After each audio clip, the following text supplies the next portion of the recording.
여러분들 항상 평안하십니까? 제가 이번 주에 원래 라이브 방송을 하려고 했는데 라이브 방송을 너무 바빠서 하지를 못했습니다. 이거 너무 죄송스럽게 생각을 하고요. 아무튼 이번 주 중에 반드시 필히 미리 공지사항을 올리고 라이브 방송을 하겠으니까 많은 이해 부탁드리고 이제 본격적으로 방송을 시작해 보도록 하겠습니다.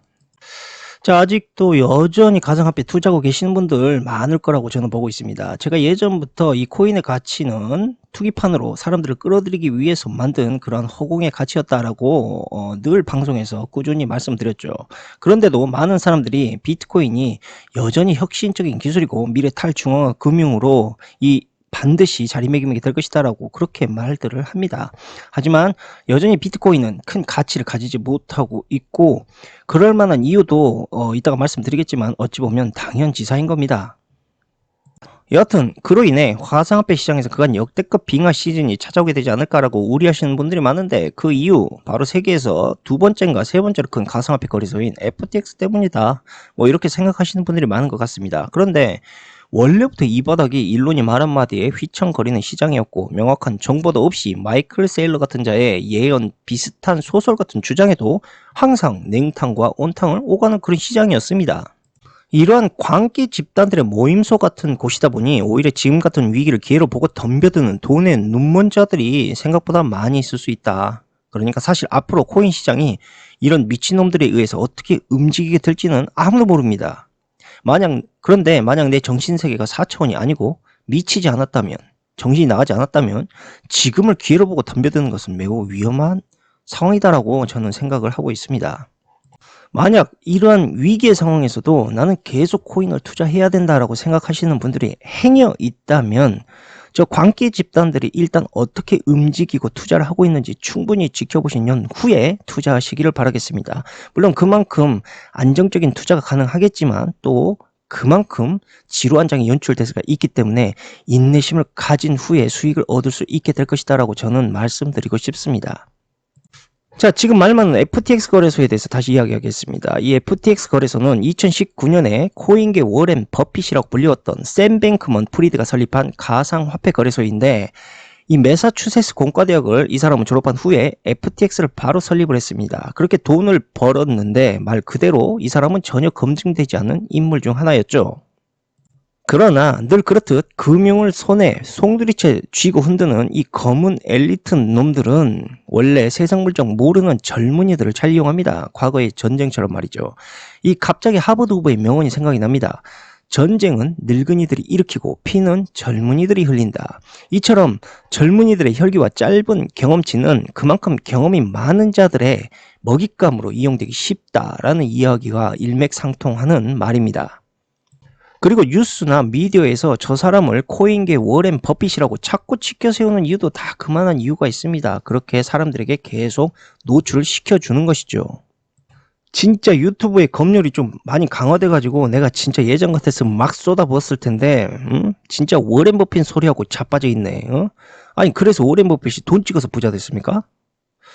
근데 가만 보니까 워렌 버핏도 주식이 아니라 M&A로 돈 벌었네요. 뭐 생각해보니까 그 나물에 그 밥이긴 하네. 아 미안합니다.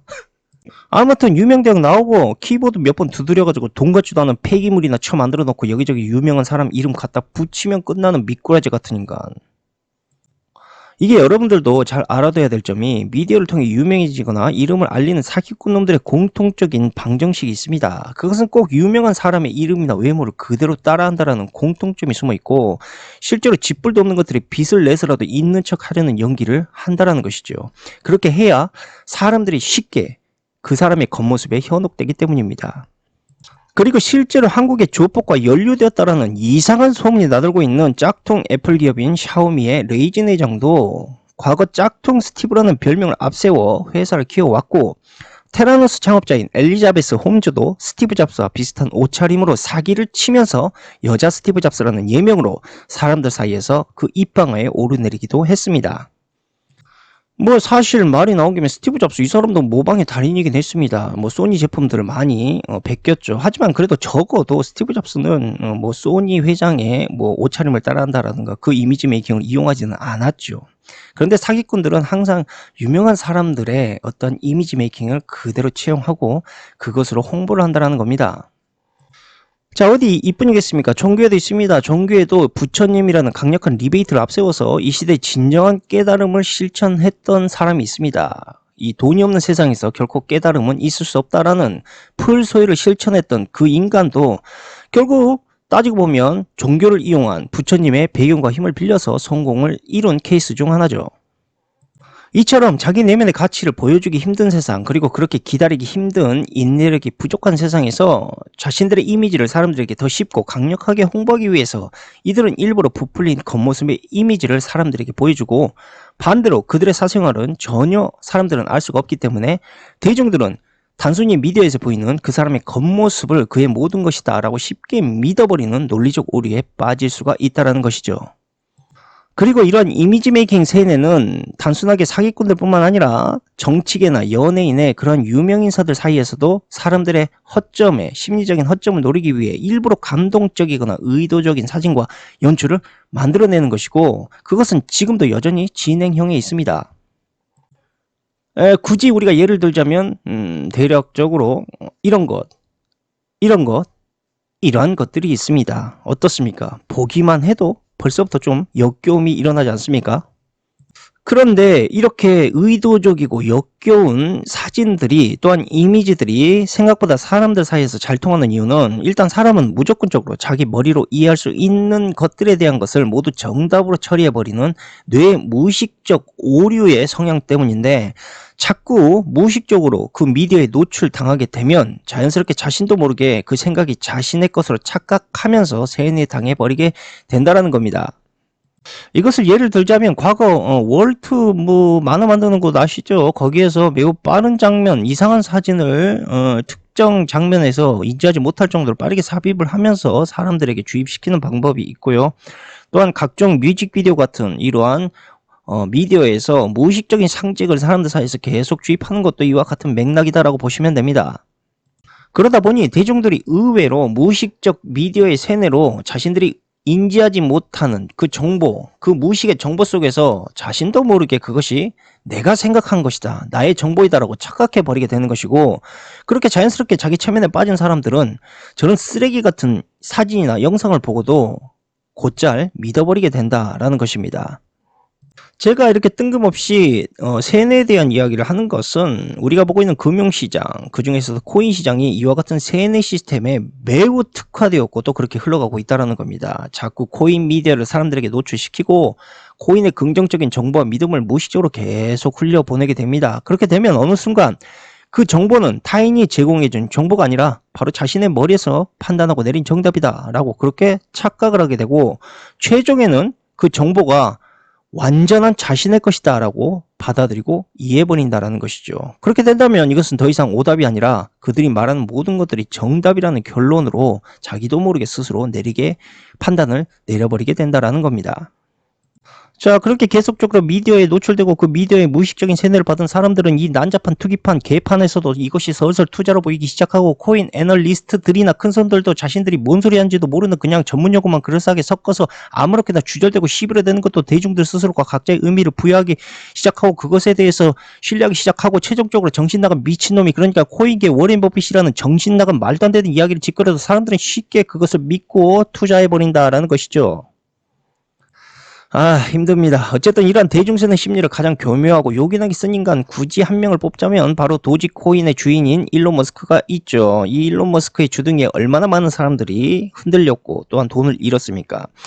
이게 사실 코인 분야뿐 아니라 아까 말씀드렸다시피 사기꾼들이나 사이비 종교, 심지어 주입식 교육 방식에서도 적극적으로 애용하고 있는 대표적인 세뇌 방식임을 여러분들은 결코 잊지 않으셨으면 좋겠습니다. 그래서 우리는 항상 자각을 해야 되겠죠. 지금 우리가 행동하고 있고 판단하고 있고 또한 생각하고 있는 거의 모든 것들이 곰곰이 생각해 보자면 거의 내 주변으로부터 혹은 다른 사람으로부터 들었던 정보라는 것을 쉽게 알 수가 있습니다. 하지만 이러한 문제를 자각하지 못하는 이유, 아까 말씀드렸다시피 꾸준한 세뇌 때문이다. 교육이나 종교로부터, 또한 우리가 미디어로부터 배운 여러 가지의 습관들, 그 세뇌들로 인해서 이것이 마치 내가 내린 정답이다라고 착각을 하기 때문에 생기는 문제들이고, 이러한 착각 때문에 오히려 상대방을 이것이 정답이다라고 설득하고 종용하는 모습까지 사람들이 보이게 되는 것이다. 자, 바로 그렇기 때문에 여러분들 머릿속에 있는 정답이 결코 정답이 될 수가 없다. 정답은 없다. 그리고 그것이 정답이다라고 확신하지도 말고 그것을 다른 사람에게 설득하려 하지도 말고 종용하려 하지도 마라. 그 대부분의 정보는 다른 놈들에 의해서 세뇌되었던 정보들일 뿐이고 그것을 정답으로 판단할 수 있는 기준은 그냥 당신의 머릿속에서 그것을 이해하고 있기 때문인 것이다. 이렇게 저는 말씀드리고 싶은 겁니다. 자, 쉽고 간결하게 말씀드리겠습니다. 그냥 지금의 글로벌 사기판인 코인계를 그나마 자신들의 머리로 공부하고 잘 이해하고 있다라고 자신하고 있는 소위 코인계 광신도 세뇌충들이 그렇게 자기 세뇌에 빠져서 코인 투기판에 무한 긍정적 집단을 형성하게 되었고, 더 나아가 코인계 워렌 버핏이라고 떠들어대고 있는, 그러니까 FTT 코인 지가 만들었던 게 뭔지도 모르고 그냥 씹으려대고 있는, 한마디로 프로그램으로 게임 머니나 만들 줄밖에 모르고 금융이나 시장, 사회에 대해서 별다른 경험이나 영향력도 없는 그런 한 인간이 갑자기 실체 없는 코인 거래소를 통해 대박이 났다. 그 이유 하나만으로 아무 근거도 실체도 없이 내뱉어대는 그 흘려들었던 그놈의 정보가 자기 것인 양 착각을 하고 그 정보가 뼛속까지 정답인 양 믿어버리는 집단 자기 현상이 불러온 암담한 결과가 지금의 FTX 사태의 가장 큰 근원이다라고 보시면 됩니다. 뭐 일단 FTX인지 KTX인지 그건 내 알 바는 아닙니다. 근데 뭐 거래소로 갑니다. 우리나라 업비트와 빗썸 같은. 뭐 문제는 근데 이 FTX가 자체적으로 FTT라는 가상화폐도 함께 발행을 하고 있었다라는 사실입니다. 그렇게 알라메다 리서치가 재무제표를 공개하게 되었고, 알고 봤더니 이 알라메다가 FTX가 만들었던 코인인 FTT를 이상할 정도로 많이 보유하고 있었다라는 사실입니다. 그리고 사람들은 이 개똥 쓰레기 코인을 꼴에 돈이랍시고 열심히 지 돈 주고 사고 팔고 있었고, 그렇게 예치해둔 돈을 이 FTX인지 뭐 KFC인지 뭐 이 거래소가 아무 통보 없이 마음대로 끌어다가 써서 투자자들의 돈으로 장난을 쳤었다라는 사실입니다. 그런데 더 열받는 사실은 코인계 워렌 버핏인지 게런 버핏인지 뭐 이 김치 사발면 조카 크레파스 18세 같은 새끼가 이 와중에도 FTX의 장밋빛 미래와 비전만 계속 주절거렸다라는 것과 그렇게 세뇌된 사람들은 여전히 그가 하는 말을 교주처럼 굳게 믿고 있었다라는 겁니다. 일단 제가 분명히 다시금 확실하게 말씀드리겠지만 FTX가 자체 발행한 토큰인 FTT는 우리 집 똥 닦는 휴지보다도 아무런 가치가 없습니다. 휴지는 똥이라도 닦지 저건 뭘로 쓸 겁니까? 보이지도 않는 것. 아니 생각을 한번 해보십시오. 모든 은행이 인정하는 그런 가치의 토큰입니까? 도대체 누가 저걸 돈으로 가치로 인정을 한 겁니까? 아니 도대체 저게 왜 어째서 돈의 가치를 가져야 되는 겁니까? 뭐 두 번째로 큰 거래소에서 발행했기 때문에? 아니면 코인계 워렌 버핏이라는 저 사기꾼 놈의 가상의 영향력 때문에요? 아니 그럼에도 불구하고 가상 자산 투자업체인 알라메다 리서치는 이 토큰을 분배할 때 FTX가 만든 FTT 저 폐기물급의 쓰레기 코인을 투자자들에게 돈이냐 뿌려댔다라는 사실입니다. 더 놀라운 사실은 이 폐기물을 통한 투자자들의 담보를 이용해서 달러를 직접 조달받았고 이것을 자신들의 사업 확장이나 또한 자신들의 사기를 홍보하는 데 사용했다라는 거죠. 아니 지들이 만든 폐기물 코인 그거 아무도 가치로 인정해준 사람이 없고 또한 담보로조차 잡을 수도 없는 그 쓰레기를 사람들이 세뇌당해가지고 그 폐기물을 샀단 말이죠.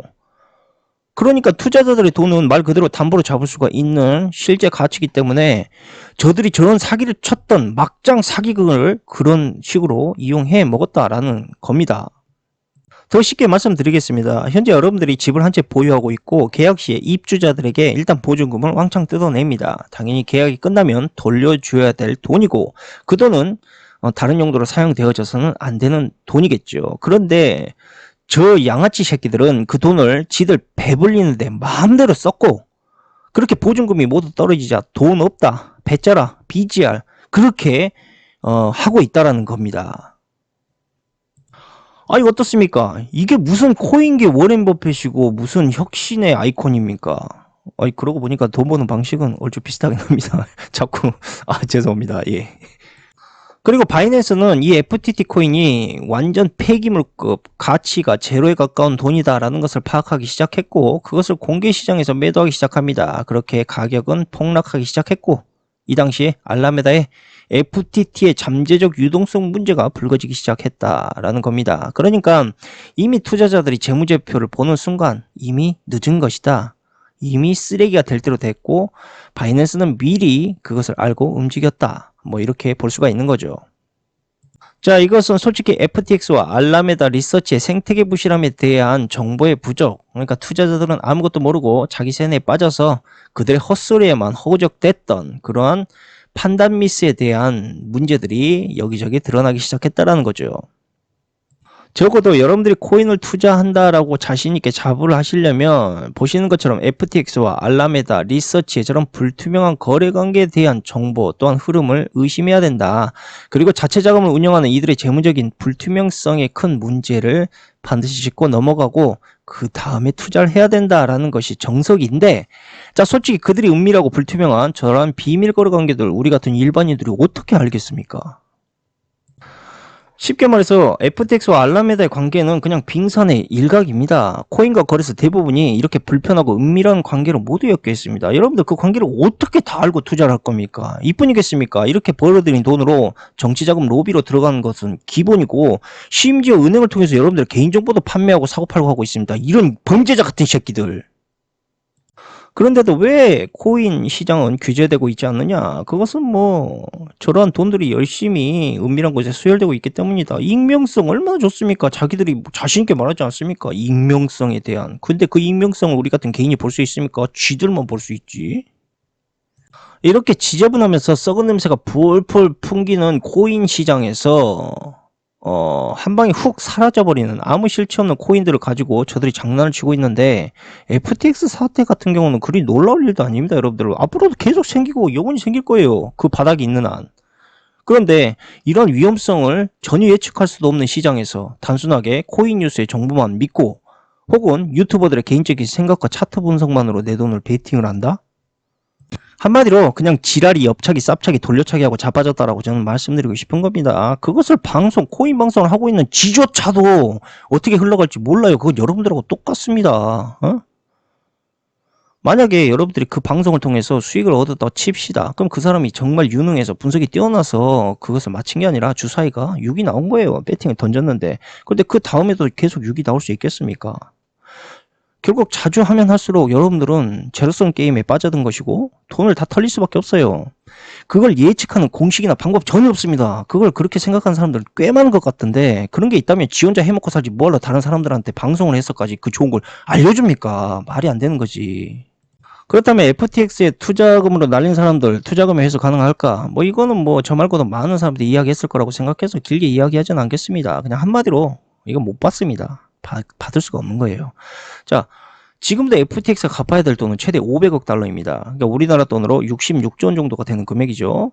이 코인계 워렌 버핏 이 자식 지금 주머니 한 푼도 없을 겁니다. 물론 권도영처럼 자기 먹고 살 만한 돈은 차명이든 어디든 뭐 비트코인이든 빼돌려서 가능성이 충분하긴 한데, 행여 그것을 추적해서 자산을 몰수했다고 해도 투자금 회사에 들어가는 지금의 규모에 비해서는 턱없이 모자란 수준입니다. 그리고 대략 지금 현재 10만 명이 넘는 사람들에게 돈을 돌려줘야 되는 처지인데, 이 또 하나의 문제가 순서죠. 순서. 그러니까 기관 투자자들이 개인 투자자들보다 순서가 빨리 돌아오는, 그러니까 번호표를 그렇게 받을 수밖에 없다. 그러한 순서의 특수성 때문에 대기 번호가 뒤쪽에 몰리는 개인 투자자들 돈이 떨어져가지고 한 푼도 못 받을 가능성 매우 높습니다. 그래도 못 받는다고 할 수는 없죠. 매우 높죠. 그리고 FTX가 휘청거리기 시작하면서 전세계 금융시장까지 흔들릴 기조가 보이고 있다라고 말을 하고 있는데, 그 이유가 이제 금융회사와 투자기관들도 FTX에 투자를 했다라는 그 이유 때문이죠. 그런데 금융회사 투자기관은 별 크게 데미지를 입지 않습니다. 왜냐? 어차피 내 돈 아니거든요. 늘 그랬던 대로 미안합니다 하고 배째라, 즉 BGR 포지션 취하면 됩니다.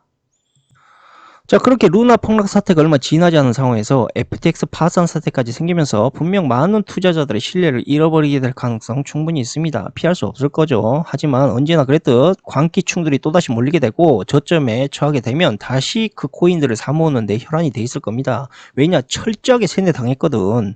그리고 이번 사태로 인해 코인 투자자들은 더 크고 안전한 거래소로 몰릴 수도 있습니다. 몇 개 남지 않은 거래소들의 희소성의 가치로 더 올라갈 수도 있겠지만, 결론은 FTX처럼 다 고놈이 고놈입니다. 언제 처망할지 모르기 때문에 항상 주의하셔야 된다. 그리고 또 하나는 그동안 가상화폐 신뢰성을 거들먹거렸던 그러한 이제 입지가 점점 좁아지고 중앙은행의 입지가 반대로 더 커질 수밖에 없다. 그리고 늘 의아했던 한 가지 의문점. 도대체 왜 정부는 허가하지도 않는 인터넷 합법적 사기 사이트인 코인 시장을 통해서 20, 30대가 빚더미에 나 앉았는데도 불구하고 여태까지 별다른 제재를 하지 않고 그것을 꾸준히 성장하게 내버려뒀는가? 아니 비트코인도 개인 나부랑이가 그냥 만든 거라면서요. 그런데 그게 뭐길래 개인 나부랑이가 만든 것들이 전 세계 젊은이들을 포함해서 도박판 빚더미로 만들고 있습니까? 그리고 이상하게 정치인들과 국가정부는 왜 그런 문제를 보고도 관대하게 쳐다보고만 있습니까? 차라리 이럴 거면 형평성 따져서 그냥 도박 사이트도 세금 받고 합법적으로 운영을 하십시오. 정말 황당한 사건입니다. 이 상황이고. 어? 이렇게 황당한 사실만 보더라도 현재 이 디지털 화폐 시장이 어떤 자들에 의해서 탄생되고 운영되고 있는지 더 이상 제가 자세히 말하지 않아도 여러분들이 스스로가 잘 알 거라고 저는 생각을 합니다.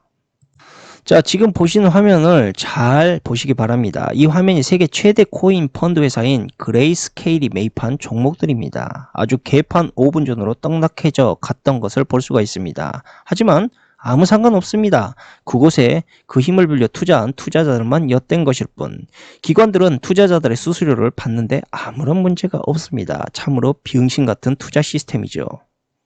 과거부터 제가 늘 일관되게 말씀드렸지만 코인 나부랭이는 아무런 부가가치가 없습니다. 하지만 우리 주위에 가상화폐를 통해 수천만 달러를 번 케이스들 분명히 있습니다. 결코 부정하지는 않겠습니다. 또한 비트코인 투자로 인해 20억에서 40억 달러를 번 사람 또한 실제로 있습니다. 그런데 분명한 것은 뭐냐? 그 대상이 여러분들이 결코 아니다라는 것입니다. 그렇게 수십억 달러씩 돈 번 놈들 과연 우리 같은 서민들이겠습니까? 아주 소수의 사람들이 운이 좋아 행여 많은 돈을 벌 수 있을지도 모릅니다. 그러나 코인은 제로섬 게임입니다. 계좌에 돈이 머물러 있는 이상 그것을 여러분들은 계속 반복하게 될 것이고 여러분들은 모든 돈을 결국 잃게 될 것입니다. 그렇게 돈을 번 자들도 코인놀이 시장에 중독되어서 그 제로섬 게임에서 결코 빠져나오지 못합니다. 그것은 카지노와 매우 비슷한 놀이이기 때문이죠. 하지만 정말 돈을 버는 자들도 간혹 있습니다. 그것은 바로 코인을 사고 코인을 샀다는 사실을 잊어버리고 살았던 사람이죠. 그만큼 많은 돈을 투자하지 않았다는 겁니다.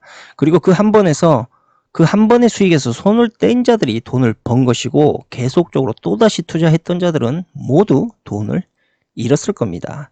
다시 말하지만 비트코인을 통해 수십억 달러씩 벌어들이는 자들이 우리 같은 서민이 절대 아닙니다. 우리는 그만한 재력도 여유도 없습니다. 그리고 그러한 소수의 큰 손들이 그만큼의 돈을 벌었다면 당연히 번 만큼 더 많은 사람들이 돈을 잃었다라고 볼 수가 있고 소수의 돈 많은 쓰레기 새끼들한테 배만 불려주는 꼴이 지금의 코인 시장의 실체라는 것입니다. 그리고 주식과 코인을 같은 선상에 놓고 해석하는 사람들이 더러 있습니다. 하지만 크나큰 차이점이 존재하고 있죠. 그것은 무엇이냐? 바로 실체한다는 것입니다. 즉 주식은 단순히 주식만 보고 사는 것이 아니라 기업의 실체를 얻고 그 주식을 산다라는 이야기입니다. 예를 들자면 여러분들이 마이크로소프트사나 삼성의 주식을 샀다라고 가정을 해봅시다. 이재용과 빌 게이츠가 실제로 MS와 삼성을 설립하고 또한 운영을 하고 있고 그 기업에 따른 물건을 양산하기 시작하면서 실제품을 만들어내는 가치로 수천억 달러를 벌고 있습니다. 한마디로 물건과 회사, 공장 거래처들이 실제로 존재하고 있는 것이죠.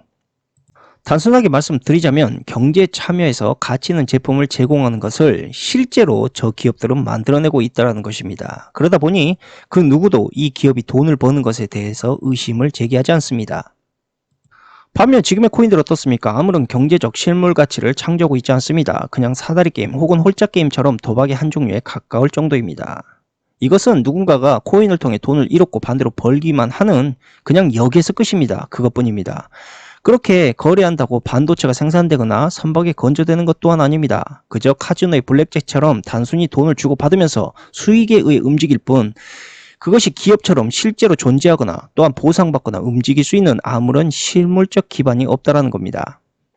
하지만 굳이 하나를 꺼내서 이야기하자면 블록체인 형성에 도움이 되긴 합니다. 그러나 블록체인은 이제 더 이상 코인을 통해 창출할 필요도 없는 상황에까지 오고 있고 중앙은행에 의해 신용력을 잃게 된 코인은 점점 더 이제 돈 내고 돈 먹는 도박의 용도로 퇴색되어만 가고 있습니다.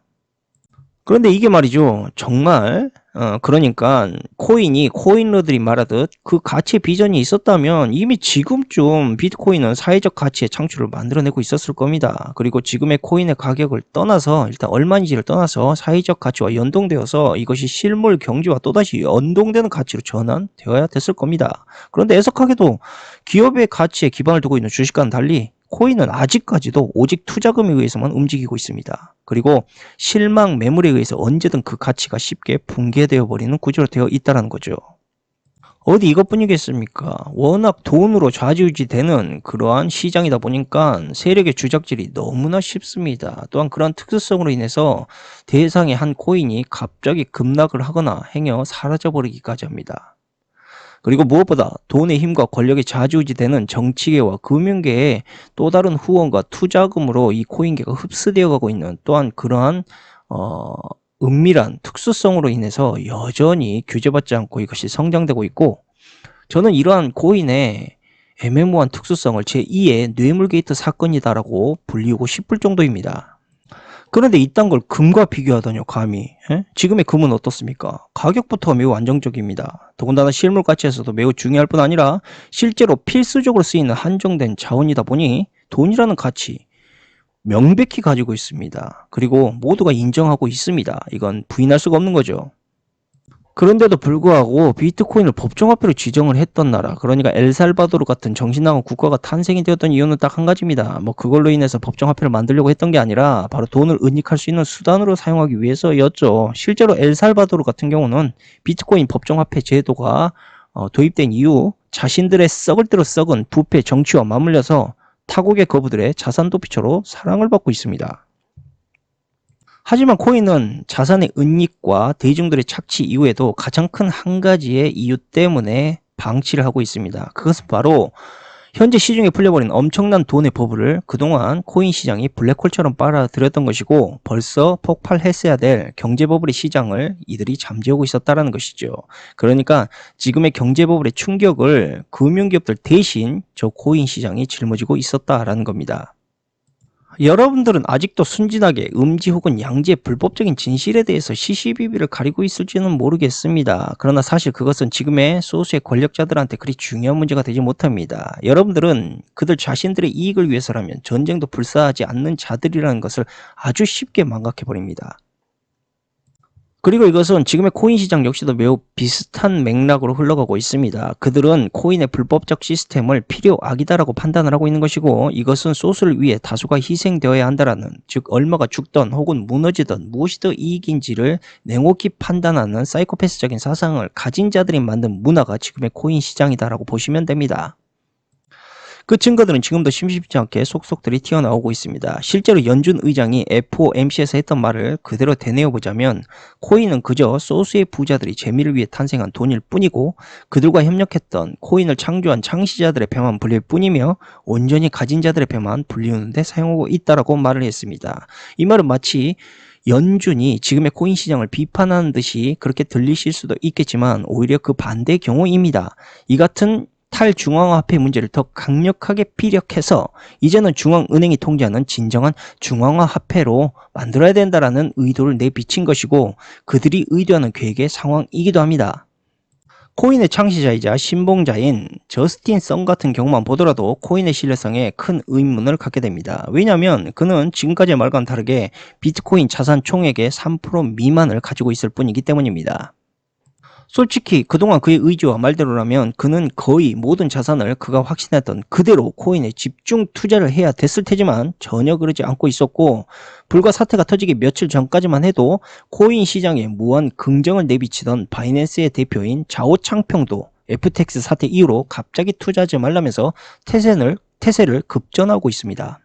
그렇게 코인의 장밋빛 미래만을 열심히 주구장창 외치는 자들, 그들의 말과 행동이 현재 같은지 보십시오. 그들은 명백히 말과 행동이 철저히 다른 자들이고 결국 샘 뱅크먼 프리드와 크게 다를 바가 없는 사람들임을 우리는 잘 알아야 됩니다.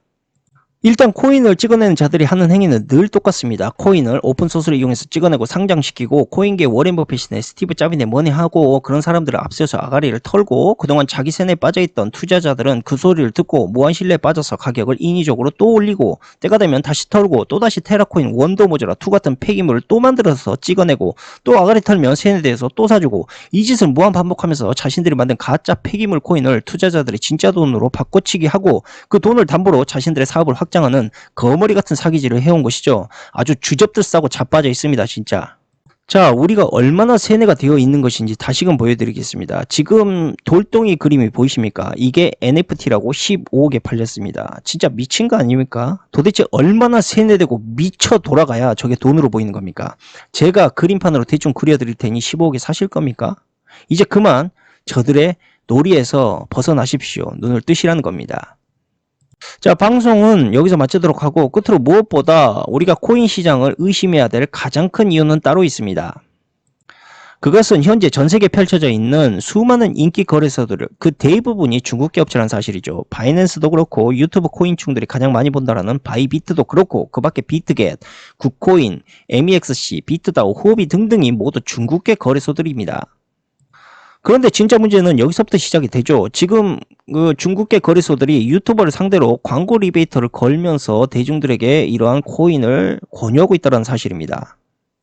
지금 저들이 추진하고 있는 유튜버 광고 리베이터는 자신들의 마케팅비를 아끼면서 다량의 코인 유튜버를 양산할 수가 있는 말 그대로 광고에 필요한 돈을 아껴가면서 유튜버들한테 레퍼럴 수수료를 70에서 80%라는 리베이트 정책으로 코인 시장을 왜곡되게 홍보하면서 많은 개미들을 현혹하고 있다는 사실입니다.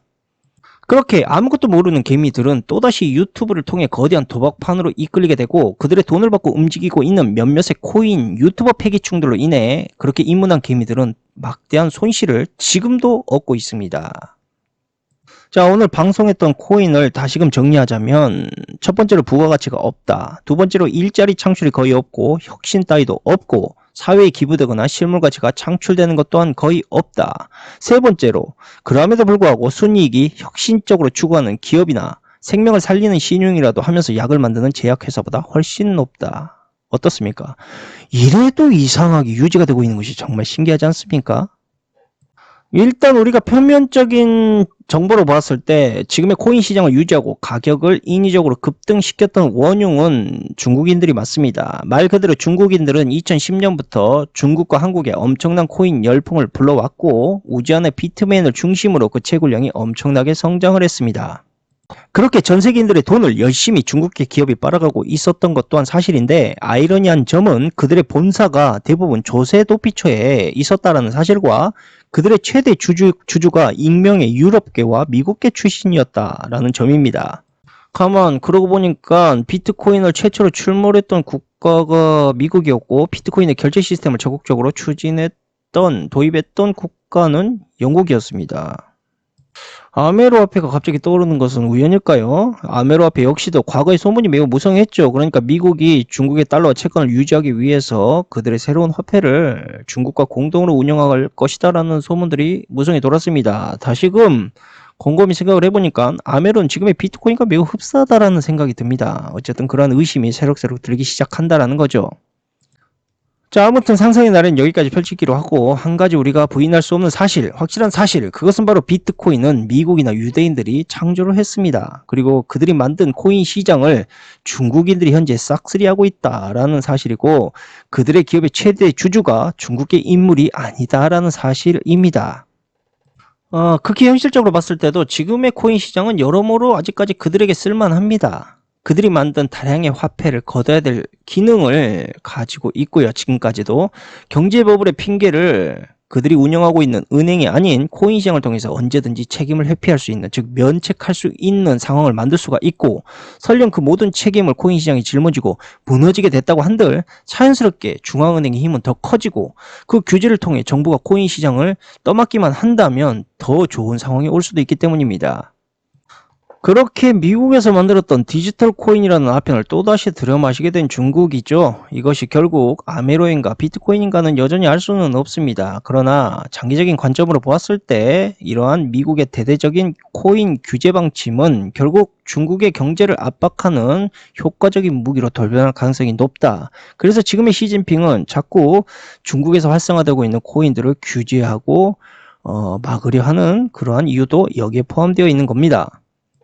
한마디로 코인 시장 자체는 망할 수도 없을 것으로 보고 있습니다. 다만 투기 시장으로 남겠죠. 그리고 거부들의 익명성의 돈 세탁 하수 역할을 또 담당하기도 할 것이고 말이죠. 그래서 이 코인에 대한 미래를 우리가 어떻게 바라보는지는 각자의 판단이긴 하겠지만 지금의 상황으로 봤을 때 이 냄새나고 구린내는 나는 이 코인 시장을 우리가 좀 다른 관점으로 봐야 되지 않나, 이러한 말씀을 남기면서 제가 오늘 방송은 여기서 마치도록 하겠습니다. 감사합니다.